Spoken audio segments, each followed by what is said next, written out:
السلام علیکم ورحمۃ اللہ وبرکاتہ۔ جیسا کہ عرض کیا تھا کہ ہم عید الاضحیٰ کے موقع پر 6 موضوعات پہ بات کریں گے۔ پہلا موضوع ہمارا تھا کہ ذی الحجہ کی ابتدائی 10 دنوں کی فضیلت، اور اس کے بعد ہم آج بات کرنے لگے ہیں تکبیر تشریق کے احکام، یعنی جو تکبیرات ہم پڑھتے ہیں اس کے بارے میں، اس کے احکام۔ تو سب سے پہلے تکبیر تشریق کسے کہتے ہیں؟ تو اللہ اکبر لا الہ الا اللہ واللہ اکبر وللہ الحمد، یہ ہے جی تکبیر تشریق۔ اللہ اکبر لا الہ الا اللہ واللہ اکبر وللہ الحمد۔ پھر تکبیر تشریق کب سے کب تک پڑھیں؟ تو عرفہ کا دن یعنی ذی الحجہ کی 9 تاریخ، جیسا کہ اگر آپ اس دفعہ سال 2021 میں اگر دیکھیں تو آج 5 ذی الحج ہے، تو 9 تاریخ یعنی جب 9 تاریخ ہوگی چاند کی یعنی ذی الحجہ کی، تو فجر سے 9 تاریخ کی فجر سے ذی الحجہ کی 13 تاریخ کی عصر تک ہر نماز کے بعد فوراً بلند آواز سے 1 مرتبہ یہ تکبیر تشریق کہنا پڑھنا واجب ہے۔ البتہ جو عورتیں ہیں وہ یہ تکبیر آہستہ آواز سے کہیں۔ تام حساب سے یہ کل تقریباً 23 نمازیں ہوتی ہیں جن کے بعد تکبیر تشریق کہنا واجب ہے، اور ان 5 دنوں کو جن میں یہ تکبیرات کہلاتی ہیں ایام تشریق کہتے ہیں، ٹھیک ہے جی۔ یہ تکبیریں ہر شخص پر واجب نہیں ہیں، ٹھیک ہے، ان کے واجب ہونے کی کچھ شرطیں ہیں جن کا ہم ابھی ذکر کرتے ہیں۔ تو تکبیر تشریق واجب ہونے کی شرطیں کیا ہیں؟ تو تکبیر تشریق واجب ہونے کے لیے درج ذیل 3 شرطیں ہیں جی۔ وہ کون کون سی میں آپ کو بتاتا ہوں کہ اگر یہ تینوں شرطیں کسی شخص میں موجود ہوں گی تو پھر وہ ایام تشریق میں تکبیر تشریق کہنا اس کے اوپر واجب ہوگا، اور اگر ان میں سے شرط نہ پائی گئی تو پھر اس کے اوپر تکبیر تشریق کہنا واجب نہیں۔ پہلی کیا شرط ہے جی؟ مقیم ہونا، کہ وہ مقیم ہو۔ مسافر پر تکبیر تشریق واجب نہیں، اور شہر ہونا، گاؤں گوٹھ یہ یہاں رہنے والوں پر تکبیر تشریق واجب نہیں۔ جماعت مستحبہ ہونا، یعنی اکیلے نماز پڑھنے والوں پر اور تنہا عورتوں کا باجماعت نماز ادا کرنے سے ان پر تکبیر تشریق واجب نہیں۔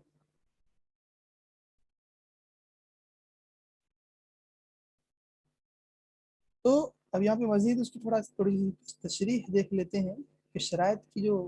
یہ 3 وہ رکھی گئی ہیں کہ جی مقیم ہو، شہر ہو، اور جماعت مستحبہ ہو، ٹھیک ہے۔ تو پہلی شرط کا مطلب یہ ہے کہ جو لوگ کسی جگہ مقیم ہوں، جیسے اپنے وطن میں، اپنا وطن اصلی میں،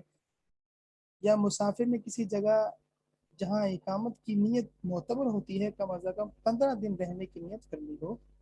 اور باقی 2 شرطیں بھی موجود ہوں، تو ان پر ایام ذی الحجہ کے ایام تکبیر تشریق کہنا واجب ہے۔ مسافر شخص پر تکبیر تشریق واجب نہیں ہے، خواہ وہ الگ نماز پڑھے یا اپنے ہی جیسے کسی مسافر امام کی ابتدا میں نماز جماعت کے ساتھ پڑھ لے، اور اگرچہ مسافر یا مسافروں کی جماعت کسی شہر میں ہو اور اپنی جماعت کریں، ان پر بہرحال تکبیر تشریق واجب نہیں۔ البتہ اگر یہ مسافر یا مسافرین کسی مقیم امام کی اقتداء میں شہر یا قصبہ میں نماز با جماعت ادا کریں تو پھر ان پر بھی امام کے تابع ہو کر تکبیر تشریق کہنا ضروری ہو جائے گا، واجب ہو جائے گا۔ دوسری شرط جو عرض کی تھی دوسری شرط کا مطلب یہ ہے چونکہ جمعہ اور عیدین کے لیے شہر یا قصبہ ہونا شرط ہے، کسی چھوٹے گاؤں گوٹھ میں جمعہ عیدین جائز نہیں ہے، اس لیے ان کے باشندوں پر تکبیر تشریق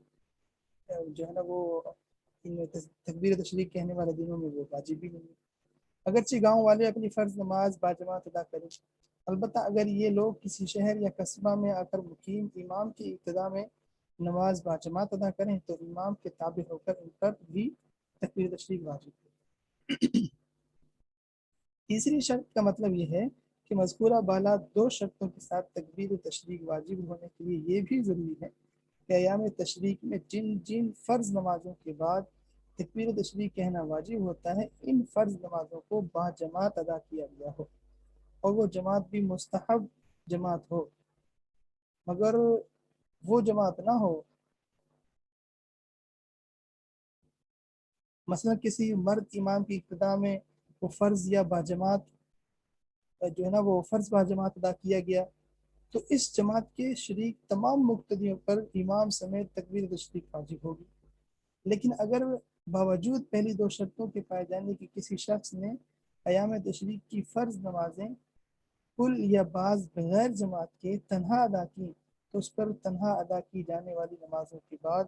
تکبیر تشریق واجب نہیں۔ اسی طرح اگر تنہا عورتوں نے مل کر کسی عورت کو امام بنا کر اس کی ابتدا میں کوئی فرض نماز باجماعت ادا کی تو ان پر بھی تکبیر تشریق واجب نہیں، کیونکہ عورتوں کی جماعت مستحبہ نہیں ہے بلکہ مکروہ تحریمی ہے۔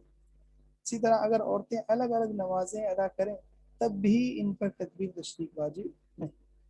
البتہ اگر شہر یا قصبہ میں عورتیں کسی مقیم مرد امام کی ابتدا میں فرض نمازیں باجماعت ادا کریں اور امام نے ان کی ابتدا کی نیت بھی کر لی تو جو نمازیں وہ امام کی ابتدا میں ادا کریں گی ان نمازوں کے بعد ان پر بھی امام کے تابع ہو کر تکبیر تشریق واجب ہو جائے گی۔ لیکن عورتوں کو مساجد میں جا کر مردوں کی جماعت میں شریک ہو کر نماز ادا کرنا جائز نہیں ہے بلکہ مکروہ تحریمی ہے۔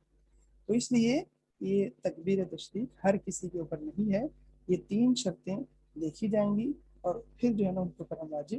کہہ سکتے ہیں۔ ٹھیک ہے، آگے چلتے ہیں کہ ایک مزید ایک ضروری وضاحت کہ ایام تشریق میں تکبیر تشریق واجب ہونے کی جو شرائط پر ذکر کی گئی ہیں یہ حضرت امام اعظم ابو حنیفہ رحمہ اللہ کے نزدیک ہے، اور اکثر علماء اور فقہا رحمہ اللہ نے امام اعظم رحمہ اللہ کے مسلک ہی کو ترجیح دی ہے، اور روایت اور درایت دونوں لحاظ سے امام صاحب رحمہ اللہ کے قول ہی کو زیادہ قوی قرار دیا گیا ہے۔ لیکن حضرات صاحبین رحمہ اللہ ان کے نزدیک یعنی حضرت امام ابو یوسف رحمہ اللہ اور امام محمد رحمہ اللہ کے نزدیک تکبیر تشریق واجب ہونے کے لیے ان شرائط کے بنانے سے کوئی شرط لازم نہیں ہے۔ ان کے نزدیک ایام تشریق میں تکبیر تشریق امام، مقتدی، مسبوق، منفرد، شہری، دیہاتی، مقیم، مسافر، مرد، عورت سب پر واجب ہے، اور بعض فقہاء کرام رحمہ اللہ نے صاحبین کے قول پر بھی فتویٰ دیا ہے، اور ان کے قول پر عمل کرنا زیادہ بہتر اور زیادہ احتیاط کی بات ہے۔ اس لیے مذکورہ بالا تمام افراد کو ایام تشریق میں ہر فرض نماز کے بعد تکبیر تشریق کہہ لینی چاہیے۔ ٹھیک ہے جی، تو اس لیے ہر نماز کے بعد ہر ایک بندہ جو اوپر عرض کیا تھا کہ صرف جماعت میں تکبیر تشریق کہنی ہے تو امام صاحب امام ابو حنیفہ رحمہ اللہ کا قول تھا، اور دوسرا امام صاحبین رحمہ اللہ کہتے ہیں کہ ہر کسی کو چاہے کسی کی رکعت رہ گئی ہو، چاہے بعد میں اکیلا نماز پڑھ رہا ہو، چاہے جماعت سے نماز پڑھ رہا ہو، جیسے بھی جب نماز پڑھیں گے اس سے فارغ ہوں گے، مرد ہوں عورت ہوں جو بھی ہیں سب کو تکبیر تشریق کہنا چاہیے، ضروری ہے۔ تو اس لیے اور یہی احتیاط ہے، یہی زیادہ بہتر ہے، اس وجہ سے ہر ایک کو اپنی فرض نمازوں کے بعد مرد یا عورت سب کو تکبیر تشریق کہہ لینی چاہیے، یعنی اللہ اکبر اللہ اکبر لا الہ الا اللہ واللہ اکبر اللہ اکبر وللہ الحمد۔ اب اگر تکبیر تشریق بھول جائیں تو پھر کیا کریں؟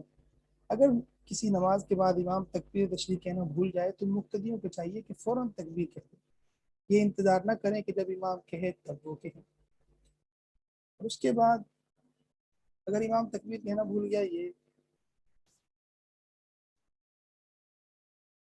تو تکبیر تشریق اب کتنی بار کہنی چاہیے؟ تکبیر تشریق ہر فرض نماز کے بعد صرف ایک مرتبہ کہنے کا حکم ہے، ٹھیک ہے، اور صحیح قول کے مطابق ایک سے زیادہ مرتبہ کہنا خلاف سنت ہے، لیکن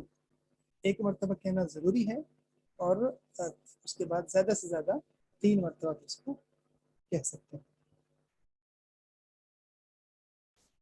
بقرعید کی نماز کے بعد تکبیر تشریق کا حکم۔ بقرعید کی نماز کے بعد تکبیر تشریق کہنے نہ کہنے میں اختلاف ہے، بعض کے نزدیک کہنا وہ ضروری ہے، واجب ہے، اور بعض کہتے ہیں کہ نہیں۔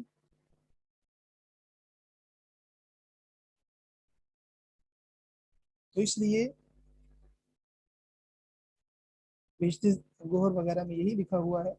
کہ عید کی نماز کے بعد بھی تکبیر تشریق کہنا واجب ہے۔ قضا نمازوں کے بعد تکبیر تشریق کا جو حکم ہے وہ یہ ہے کہ قضا نماز پڑھنے کے بعد تکبیر تشریق پڑھنا واجب نہیں ہے۔ البتہ ایام تشریق میں فوت ہونے والی نماز کو اگر کسی سال کے ایام تشریق میں قضا کیا جائے تو اس صورت میں اس قضا نماز کے بعد بھی تکبیر تشریق کہنا واجب ہے، لیکن اگر ایام تشریق گزرنے کے بعد یا آئندہ سال کے ایام تشریق میں قضا کی جائے تو پھر تکبیر تشریق کہنا واجب نہیں ہے۔ یعنی عید کے جو یہ 10 دن ہوتے ہیں، اگر آپ کی کوئی نماز قضا ہو جاتی ہے تو ان ہی جن میں تکبیر کہی جاتی ہے تو ان ہی دنوں میں اگر آپ نمازی قضا کر رہے ہیں تو پھر آپ کو تکبیر تشریق کہنا نماز کے بعد ضروری ہوگا، اور اگر آپ سال گزر گیا یا اگلے سال ان ہی دنوں میں قضا کر رہے ہیں تو پھر تکبیر تشریق کہنا واجب نہیں ہے۔